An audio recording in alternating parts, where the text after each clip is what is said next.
A customer pulled into my bay last spring with a 2014 F-150, 83,000 miles. Dealer maintained, oil changes on schedule, every service record in a folder on the passenger seat. He was not there because something felt wrong. He was there because a mechanic friend told him to get it inspected before the warranty on his extended coverage expired. Smart move, proactive, exactly what you were supposed to do. I put it on the lift, ran the diagnostic, did a cold start, and within the first 60 seconds, I already knew what I was looking at.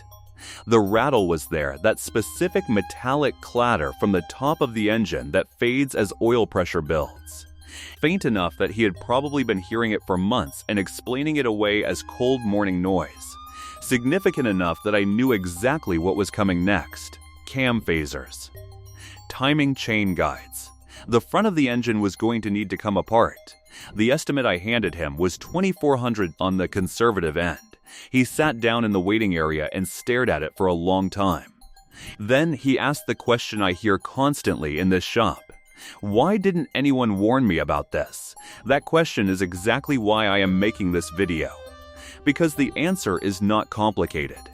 A specific F-150 engine has a specific failure pattern that shows up at a specific mileage range with remarkable consistency, and most owners are driving toward it right now without any idea it is coming.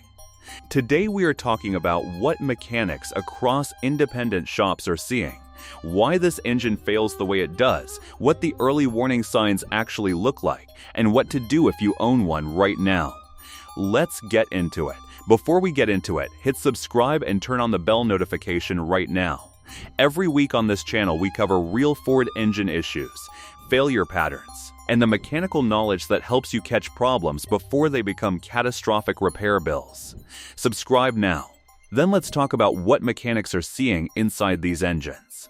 The engine in question and why it matters. The engine that keeps showing up in these conversations is the first generation 3.5-liter EcoBoost V6.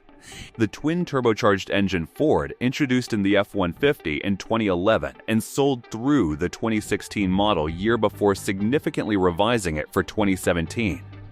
This is important context. The second-generation 3.5-liter EcoBoost that arrived in 2017 addressed most of the issues we are going to discuss today. Ford redesigned the timing chain tensioners, revised the cam phaser design, and added port injection alongside the direct injection system.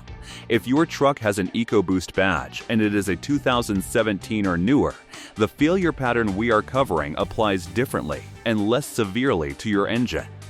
If you have a 2011 through 2016 5-liter EcoBoost, and there are millions of them on the road right now, at exactly the mileage range where these problems surface, this video is specifically about your engine. The reason this engine generates so many repair visits at 70 to 100,000 miles is not random bad luck, and it is not a manufacturing defect in the traditional sense. It is a combination of three design characteristics interacting with each other in a way that accumulates damage over time, and understanding what those characteristics are changes how you maintain the engine and how quickly you respond when symptoms appear. The first problem: direct injection and carbon buildup start with the fuel system. The first generation 5-liter EcoBoost uses direct injection only, meaning fuel is sprayed directly into the combustion chamber rather than into the intake port upstream of the valve. In a port-injected engine, fuel spray washes continuously across the back of the intake valves on every cycle, acting as a natural solvent that prevents carbon deposits from accumulating. Direct injection eliminates this entirely. The intake valves receive nothing but hot blow by oil vapor from the PCV system, which bakes onto the valve's surface heat cycle after heat cycle. The result is a layer of hardened carbon that builds up on the back of the intake valves over tens of thousands of miles, physically restricting airflow into the combustion chamber. Owners typically notice it as a gradual decline in throttle response and a rough cold start idle that develops so slowly they adapt to it without recognizing it as a symptom. By 60,000 to 80,000 miles on engines that have never had any carbon cleaning service, the deposits are often significant enough to be causing measurable power loss and combustion inefficiency. The professional fix walnut blasting, where crushed walnut shells are blasted through the intake ports to strip the carbon, runs $500 to $800 at most shops. It is the right service. It is also a service that older port-injected engines essentially never required. The 2017 redesign addressed this directly by adding port injection alongside the direct injection system. Port injectors spray fuel across the intake valves at low loads to prevent carbon accumulation. The first-generation owners are on their own. The second problem, cam phasers A&D, what that cold start rattle actually means. This is the failure pattern mechanics discuss most consistently, because it is the one with the most direct and expensive consequences if it gets ignored. The 5-liter EcoBoost uses variable cam timing, a system where the cam phasers adjust valve timing continuously based on engine load, speed, and operating conditions. The phasers are hydraulically actuated, meaning they rely entirely on consistent, clean oil pressure to function correctly and hold their position accurately. When oil quality degrades through extended drain intervals, through the oil dilution problem we are about to discuss, or simply through high mileage, the cam phasers begin to lose their ability to hold timing precisely. The result is a metallic rattle on cold startup, typically audible for the first 15 to 30 seconds before oil pressure builds and partially compensates for the wear. This is the sound that gets explained away by more owners than any other symptom in this shop. It fades after a minute. The truck drives normally. It feels like a cold morning quirk rather than a warning. Most owners hear it dozens of times before they mention it to anyone. By the time it gets properly diagnosed, the cam phasers themselves are typically worn beyond the point where adjustments help. And because the timing chain guides are made from plastic and run in the same oil environment as the phasers, they are often damaged alongside them, meaning the repair scope expands from phaser replacement to a full timing chain service. That job cam phasers, timing chain, guides, and tensioners runs $1,800 to $3,500 depending on the shop and the specific damage found when the front of the engine comes apart. On a truck worth $18,000 to $22,000 in the used market, it is a repair that demands a conversation about whether to proceed. The third problem, oil dilution A&D, why short trips make it worse. The third piece of this puzzle is the one most owners have never heard of, and it directly affects how quickly the cam phaser problem develops. The first-generation 3.5-liter EcoBoost has a documented tendency toward fuel dilution of the engine oil under certain driving conditions. During short trips and stop-and-go driving where the engine never reaches full operating temperature, raw fuel can bypass the piston rings and mix directly into the engine oil. The oil does not get hot enough to evaporate the contamination before the next startup. The result is engine oil that gets progressively thinner over time, not because it is old, but because it contains an increasing concentration of unburned fuel. Thinner oil means reduced film strength at bearing surfaces, reduced support for the cam phaser hydraulic system, and accelerated wear throughout the top end of the engine.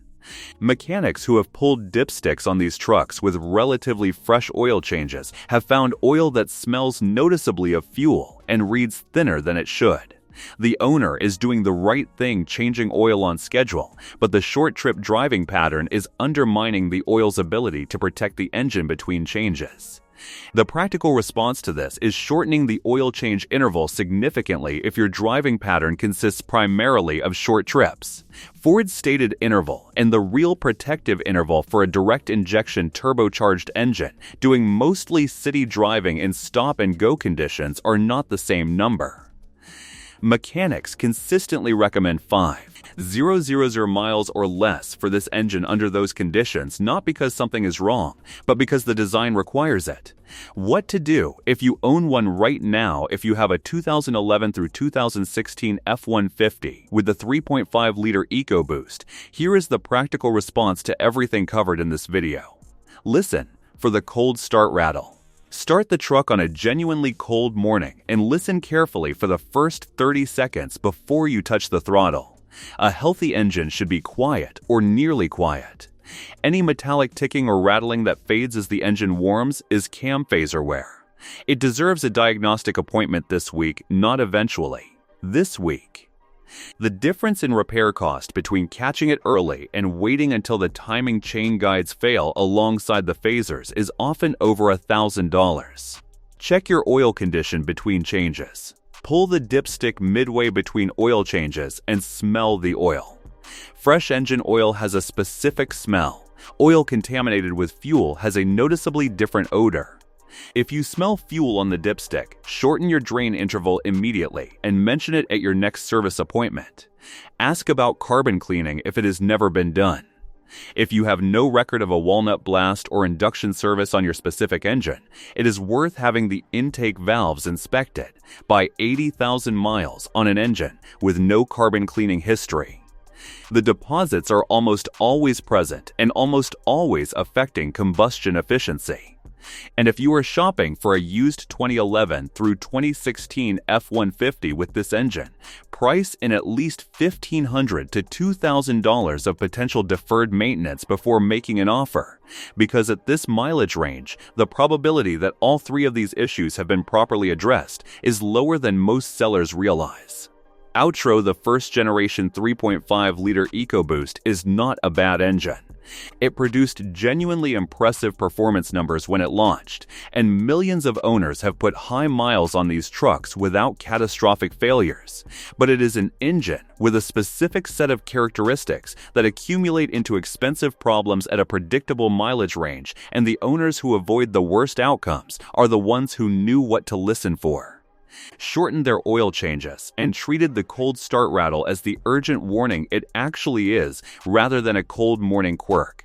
The rattle is not a quirk, it is a timeline. Hit the like button if this gave you something useful about your engine. Subscribe and turn on the bell so you never miss what we put out next. Now here is my question for the comments. Which of these three situations are you in right now? Pick one. A. I own a 2011 through 2016 3.5-liter EcoBoost, and I have been hearing that cold start rattle for a while and explaining it away. After watching this, I am booking a diagnostic appointment before the end of the week because I understand now what the timeline looks like if I keep waiting. B. I had the cam phaser repair done on my first-gen EcoBoost, and I want to share exactly what it cost me and what mileage it happened at, because other owners need to see real numbers from real trucks to understand what they might be driving toward. C. I am shopping for a used F-150 right now, and this video just completely changed how I am evaluating any 2011 through 2016 5-liter EcoBoost I look at. I know exactly what questions to ask and what to listen for on the cold start before I make any offer. Drop your answer below. I read every comment. And if your truck is making a noise you cannot identify or showing a symptom that does not match anything in this video, describe it in the comments with your engine and mileage. Let's figure out what it is telling you together.